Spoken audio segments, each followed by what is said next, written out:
G'day guys, I'm Jake from Fabrication. I'm just going to run through a few features on the new fire ant grinder that we've made.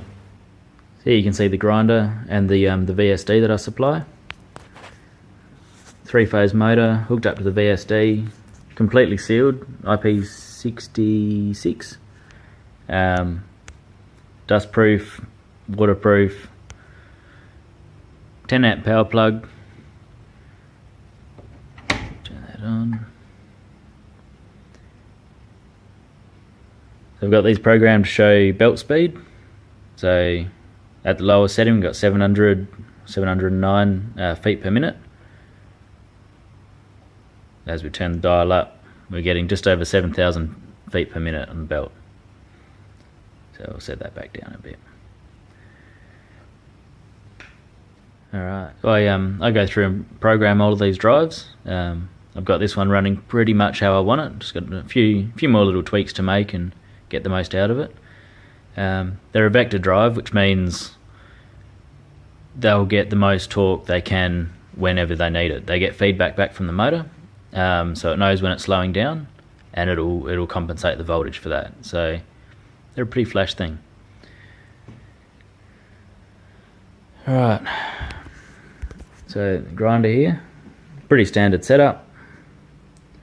It's got a nice long platen. It's about 400mm from the top of the belt here down to the bottom here. I've got this one set up with a 2-inch wheel at the top and a 3-inch wheel at the bottom, and just the regular steel backing on the platen. Belt tensions from this little gas strut. Nice little knob to adjust your tracking. Push that down.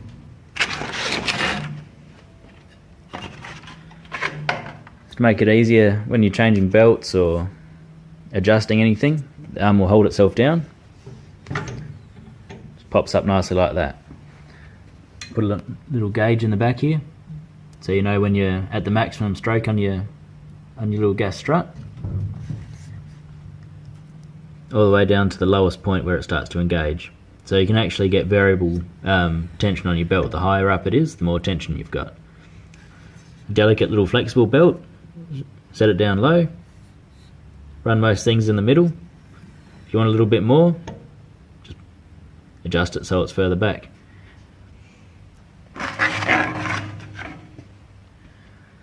Five-inch drive wheel here.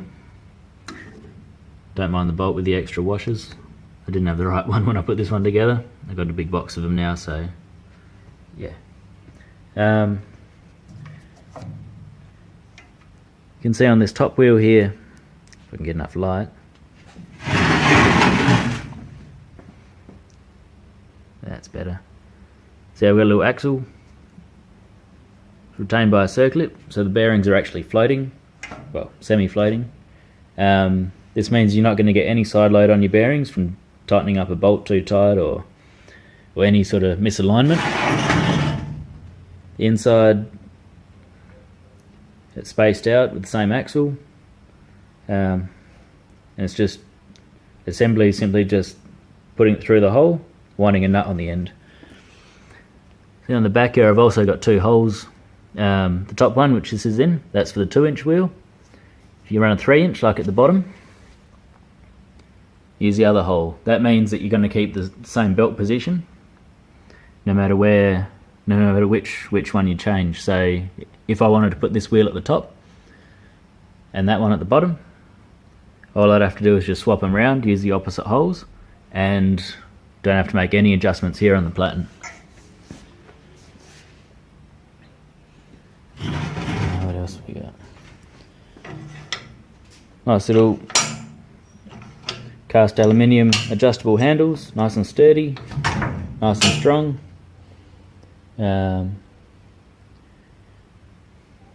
Pretty simple little machine actually.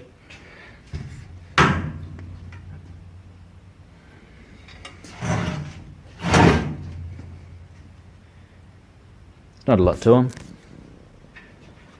Just try and do this one-handed with this Gumby.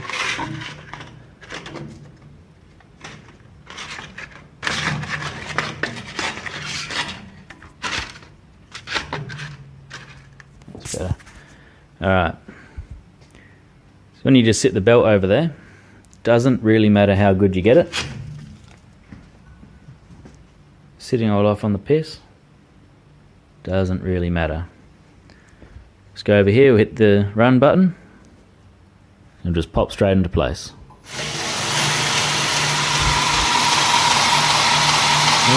Bit much.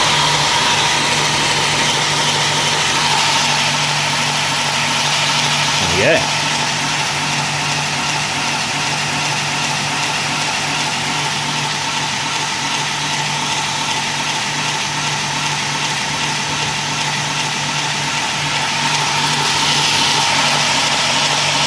So it's running over the centre of the platen. You can wind that over either side quite a bit.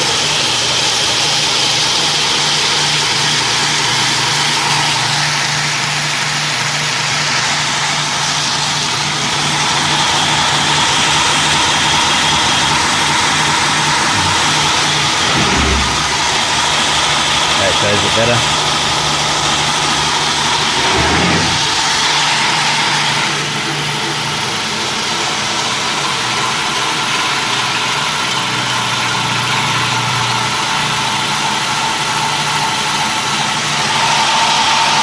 And over the other side.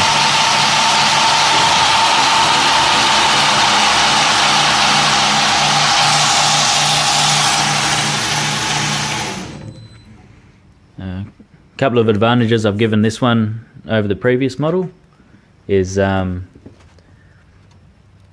this bolt out the way so that your belt's never going to interfere with it, and we've got a bigger tracking wheel. Makes it track a little bit stronger, gives the belt a little bit more clearance. Just more contact on the belt really helps the tracking. And you can see down here, taking the corners off the little tracking adjuster plate, just so that the belt can run over it, and it gives you a couple more millimeters to hang off this side of the platen. That's a nice big platen. Let's grab a tape here. Lots of clearance. So, where do we go? You've got about 200 mil there. It's 40 mil back from the belt. So, if you've got a file guide that doesn't fit in there, yeah, that's a pretty big file guide. You should be pretty right.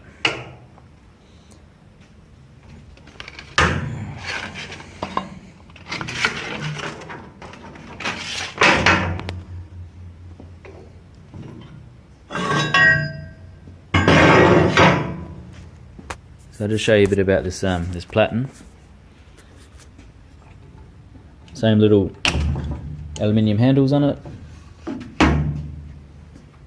Tilts forward a long way.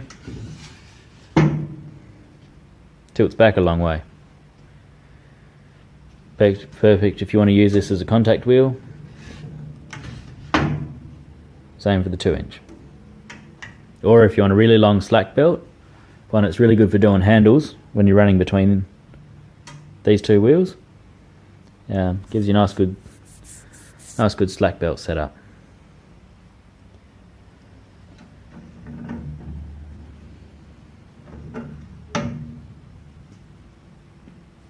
Yeah, that's about all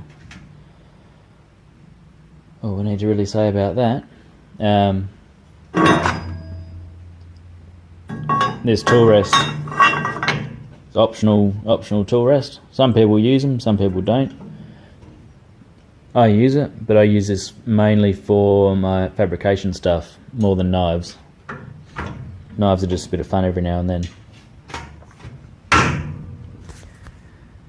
Alright.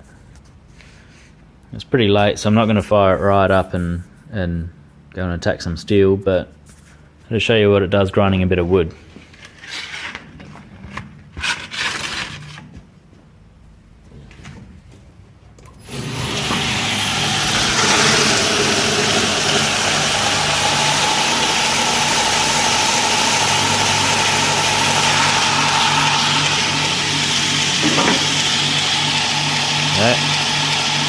Nice piece of jarrah.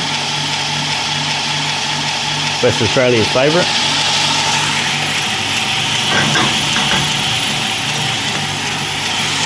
Move that tool rest up. It's what's that? 3/4 inch thick, 20mm thick. Nice and hard, nice and old.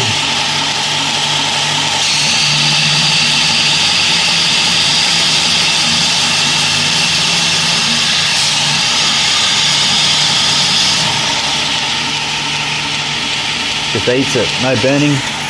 Turn it up a little bit. There we go. Still pretty slow, really.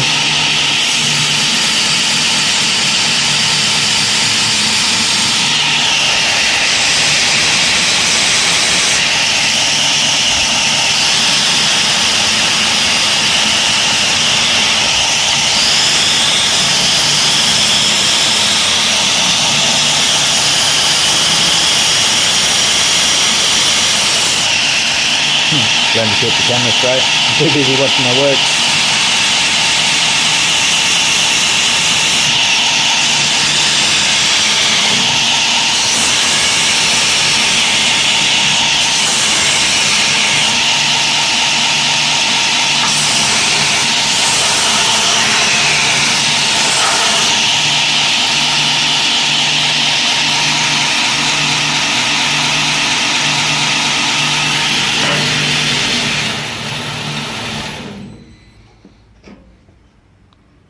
Did that.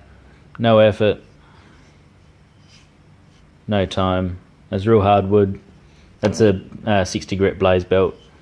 As you can see, it'll handle the wood, but high speed metal grinding is really what it's there for. So I'll grab a couple of pieces of scrap here and I'll show you what it can do. Okay, for this testing, I've chucked the ceramic backrest on here. So a little bit less friction, works a little bit better, saves wearing out the steel. Let's see how this goes.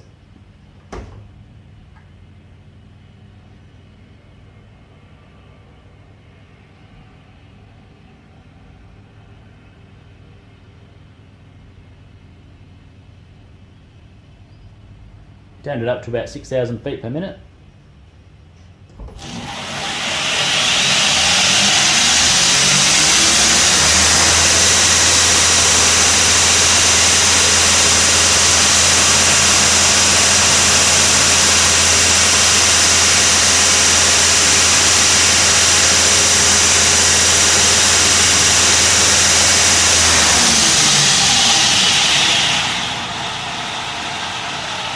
Just a bit of 25x3 flat bar.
that 6mm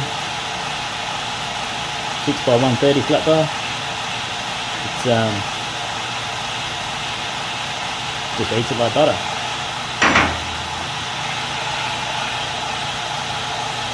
.40 by 40 by 4 RHS.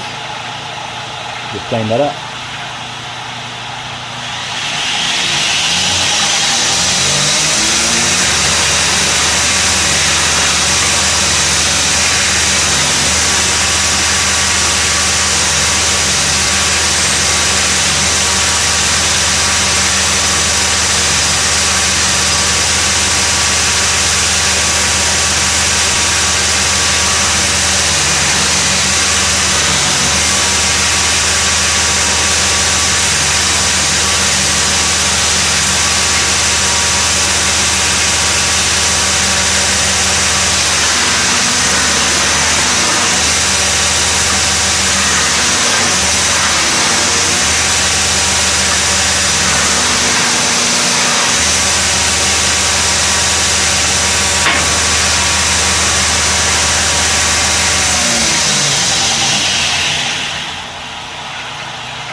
There's a little run through of what this grinder can do.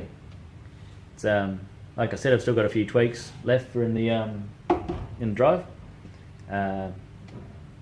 Changing a few acceleration, braking times and all that, just to make it a little bit faster reacting. But apart from that, it's got plenty of power, cuts well, tracks straight, solid little machine. Check out my website, www.firepantsfab.com.au, to find out more about ordering, pricing, stock. Send me an email, any questions you want, let me know.